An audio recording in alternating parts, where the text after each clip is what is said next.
Italy में 13 से 15 जून के बीच G7 शिखर सम्मेलन हो रहा है।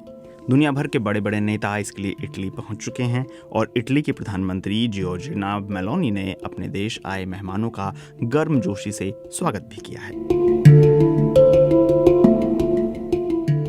भारत के प्रधानमंत्री नरेंद्र मोदी भी G7 समिट के लिए इटली पहुंच गए हैं।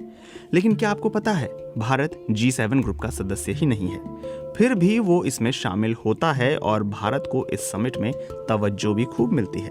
आखिर इसकी वजह क्या है? साल 2023 में जापान के हिरोशिमा में G7 का सम्मेलन हुआ, वहां भी पीएम मोदी पहुंचे थे। 2019 में भी भारत को G7 के लिए आमंत्रित किया गया था। 2020 में भी जो G7 समिट अमेरिका में होने वाला था, उसके लिए भारत को बुलाया गया था। हालांकि कोविड-19 के कारण उसे कैंसिल करना पड़ा था। G7 का भारत के साथ बातचीत करना उसके लिए कई कारणों से जरूरी है।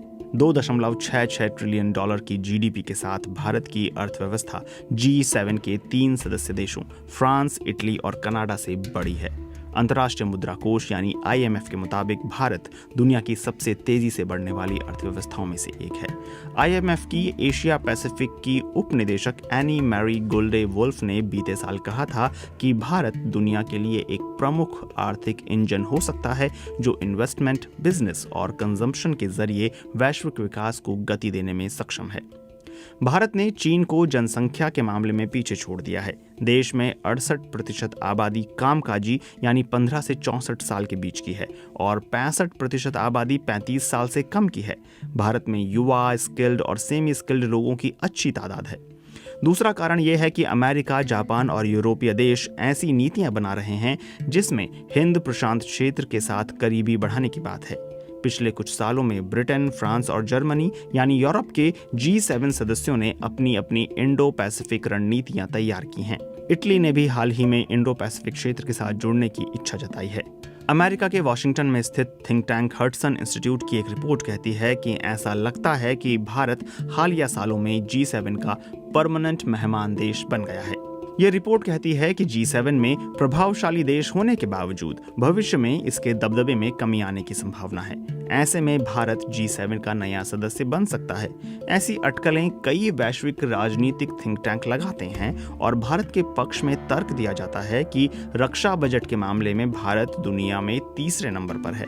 भारत एक लोकतांत्रिक देश है, इसलिए G7 हर साल भारत को आमंत्रित करता है और उससे संवाद करना चाहता है। G7 की बात करें तो ये ग्रुप ऑफ 7 यानी दुनिया की 7 अत्याधुनिक अर्थव्यवस्थाओं का एक गुट है जिसका ग्लोबल ट्रेड और अंतर्राष्ट्रीय फाइनेंशियल सिस्टम पर दबदबा है। ये 7 देश हैं: Canada, France, Germany, Italy, Japan, Britain और अमेरिका। रूस को भी 1998 में इस गुट में शामिल किया गया था और तब इसका नाम G8 हो गया था, पर साल 2014 में रूस के क्राइमिया पर कब्जे के बाद उसे इस गुट से निकाल दिया गया। चीन कभी भी इस गुट का हिस्सा नहीं रहा है। चीन में प्रति व्यक्ति आय इन 7 देशों की तुलना में बहुत कम है, इसलिए चीन को एक एडवांस इकोनॉमी नहीं माना जाता।